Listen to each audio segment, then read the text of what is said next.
یہ غزوہ احد کے بارے میں جو آخری آیات ہیں 4 وہ یہ غزوہ احد کے واقعے پر مشتمل، اور اللہ رب العزت اس میں یہ بات سکھا رہے ہیں اور سمجھا رہے ہیں کہ شکست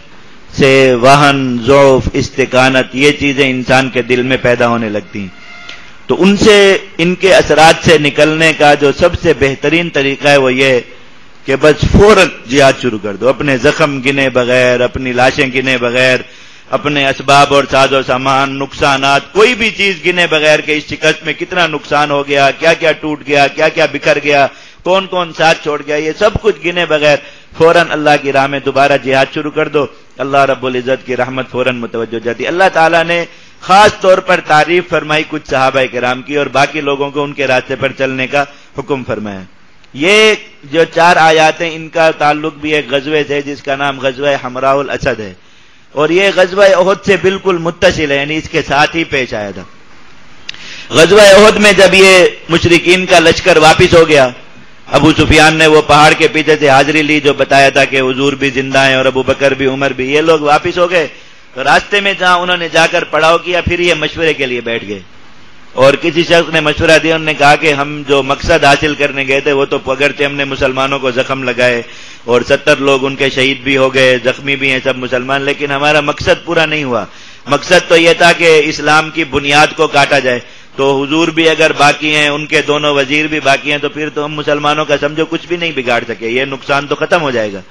تو اس وقت میں ہم انہیں زخمی حالت میں چھوڑ کر آئے ہیں میدان احد میں، کیوں نہ واپس جا کے حملہ کریں اور زخمی حالت میں ان پر ٹوٹ پڑیں، تو وہ لوگ زیادہ دیر مقابلہ نہیں کر سکیں گے، ہم انہیں جا کر ختم کرتے ہیں۔ تو اس پر ان کا اتفاق ہو گیا،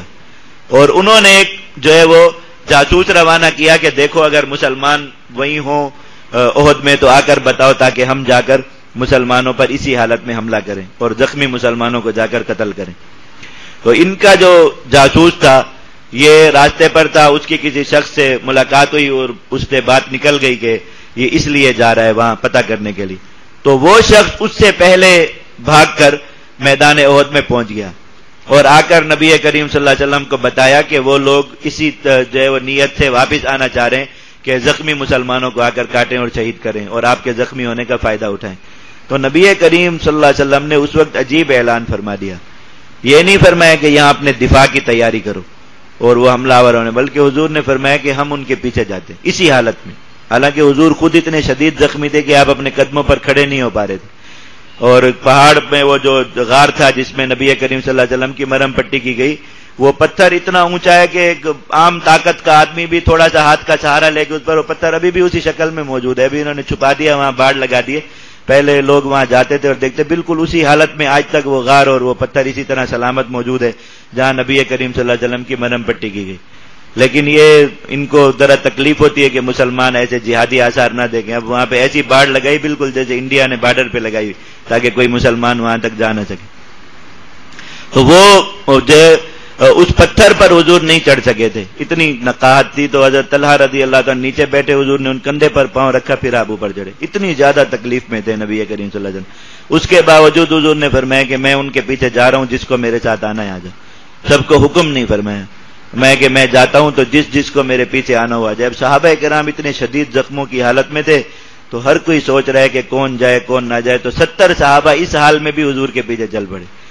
اور ان 70 میں بعض لوگ اتنے شدید زخمی تھے کہ ان کے جسم سے اعضاء کٹے ہوئے تھے تو ایسے ساتھ لٹک رہے تھے، جب کسی کا بازو کسی کا، تو انہوں نے وہ کھینچ کر الگ کر دیے، جدا کر دیے تاکہ یہ سفر میں تکلیف نہ دے، اپنے اعضاء خود الگ کر دیے جسم سے۔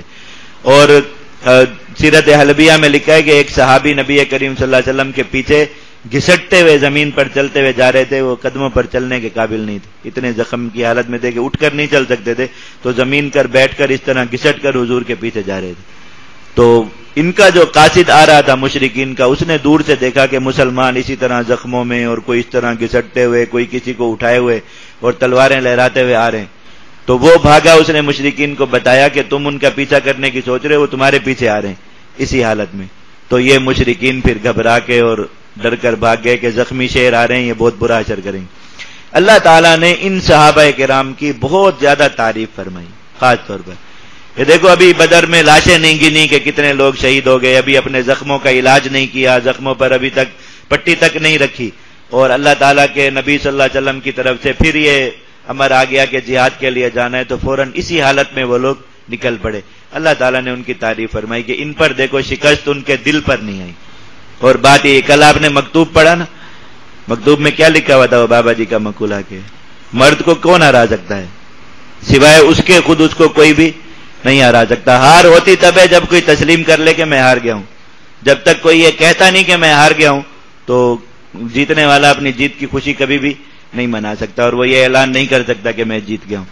تو انہوں نے بس, باقی لوگوں نے یہ اعلان کر دیا دل سے کہ ہم ہار گئے ہیں, زخمی ہیں, نہیں جا سکتے, اور کچھ لوگوں نے یہ کہا کہ ہم نہیں ہارے ہرگز, اس زخموں میں بھی ہم جائیں گے. اللہ تعالیٰ کو وہ لوگ سب سے زیادہ پسند آئے, اور اللہ تعالیٰ نے ان کی تعریف فرما کر ان کو مسلمانوں کے لیے مثال بنا دیا کہ سارے یہ کام کیا کرو. جب بھی اس طرح زخم لگ جائیں اور اس طرح کی صورتحال پیش آ جائے تو بس فوراً, اور جہاں یہ کام ہو جائے اللہ تعالیٰ کی نصرت وہاں پر فوراً آتی ہے.